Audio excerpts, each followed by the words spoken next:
Greetings and welcome to a brand new video. It has been a while. You may have noticed that I have not posted recently, but I am here now and I am bringing you a new update, and specifically an update about an issue that I have experienced with my RS recently. So not too long ago, I was driving along and all of a sudden, just randomly, I started getting all these like fumes into the cabin, exhaust fumes, and it was not great. It's not something that you really want to be breathing in any time at all, especially like when you're driving along like all the time. It's bad. So I needed to get a fix in place, and there wasn't anything like abundantly obvious that I could see just from having a quick look around, and I was kind of in this slight place of desperation because I needed the car for work. So I just bit the bullet, for better or for worse, and I took the car in to Trust Ford for them to diagnose and ultimately fix. So unsurprisingly, they found an exhaust leak, and specifically where the turbo meets the cat, the downpipe, the flange, that point right in between, and that is where it was blowing exhaust gases out. Now, that was not a surprise. That was pretty much what I expected, but they spun this whole big massive yarn, this big story about it being massively catastrophic. The only way that they would agree to fix it, the only thing that they would agree to do is completely replace the cat, i.e. remove my Mountune cat, throw it out and replace it specifically only with an OEM Ford cat. So my hands were tied. Like I say, I was kind of in a place of desperation, so I had to just go ahead and say, fine, go ahead and do it. I brought them my original cat, which I had in my garage, and got them to fit it, and it was a whole thing. They also said that they had to wipe my map out. It had to be removed anyway because of course it was mapped for the sports cat, the 200 cell sports cat, as opposed to the regular cat.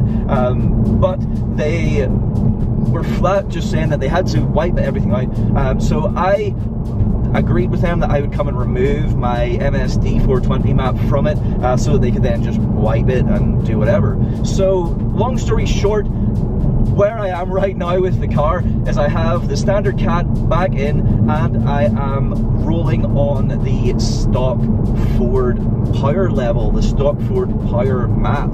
So what is that, like in the region of 350 horsepower. So yeah, I mean, all in all, it was a pretty disappointing kind of experience, not fun. And of course, where I'm at now is I'm down on power. So I mean, if I drop down,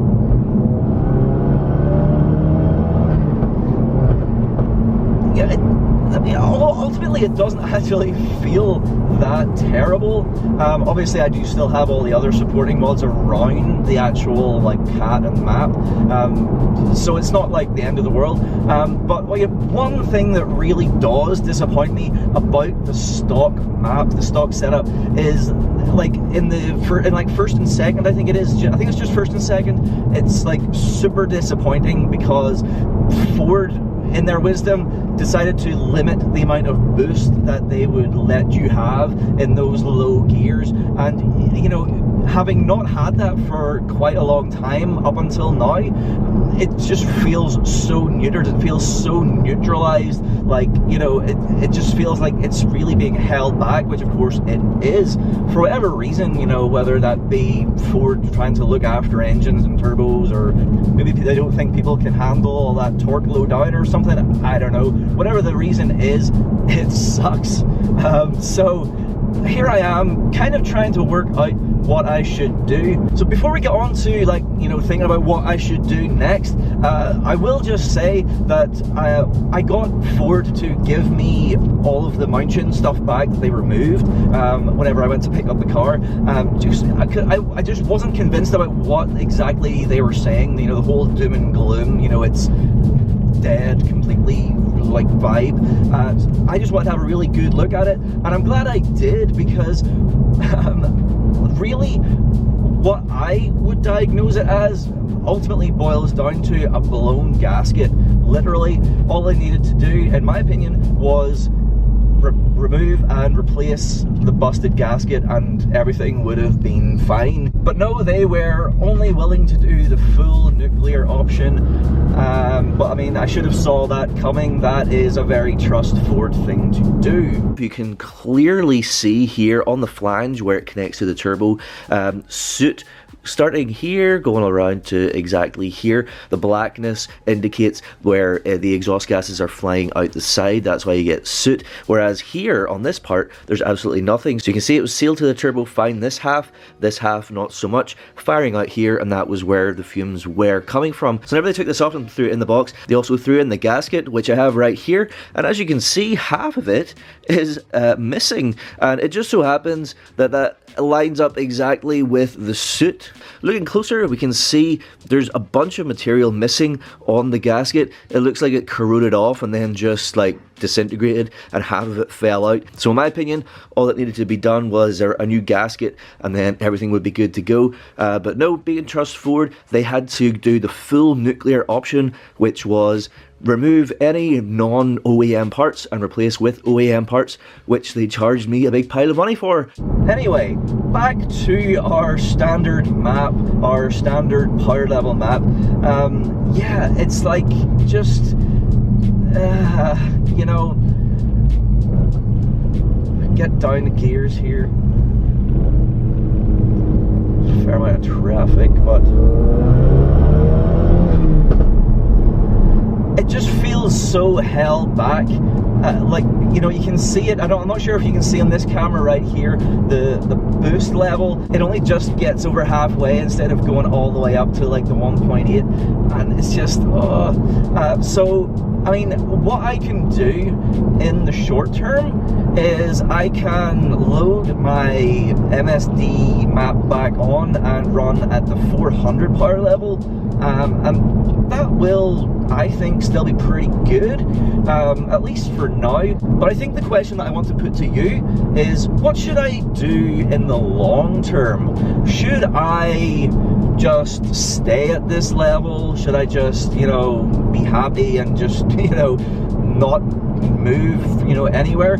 Or should I go back and, you know, get another cat and, you know, kind of start again and maybe get it back to where I was, and then move forward? Or should I go for something completely different, completely ridiculous, whatever? Let me know what you think down below in the comments. I would love to hear what you think and where I should go from here. I'm at a bit of a crossroads, so yeah, let me know in the comments down below. So I've literally just pulled up. I've plugged in my access port, putting the ignition on but not firing up the engine. I've got so many like different map variations on here from just doing this over the years. So I've got like the original, like off the shelf, like MSD 420. I've got multi-maps for 350, 380, etc. So, and various revisions of that. I've also then got all of the different like cob maps on here. So I guess I'll pick one and go with that. Okay, so we're running through the backup portion of the mapping. So it's basically just taking a copy of the factory map as it is right now.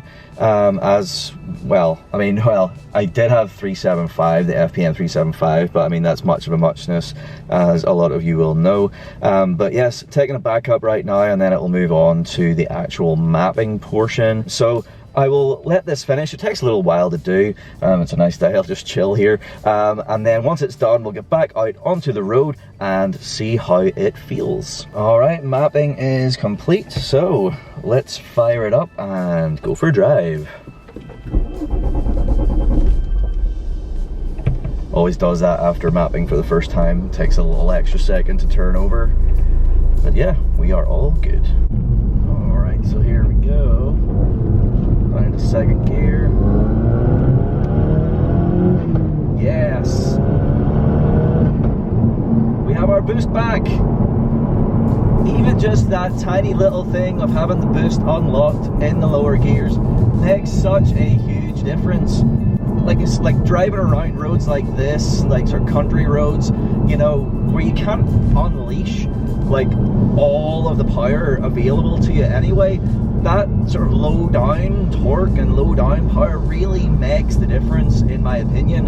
And yeah, I mean, for now at least, I can get along with this just fine, because I mean, this is the type of roads I'm on most of the time, realistically. You know, very rarely am I on a like racetrack.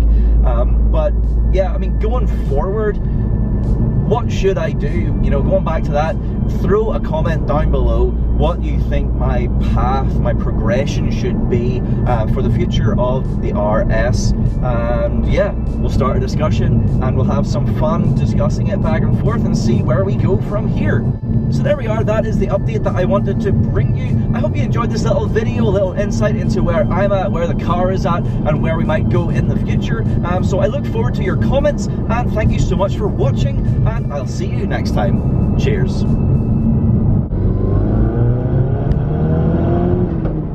yes.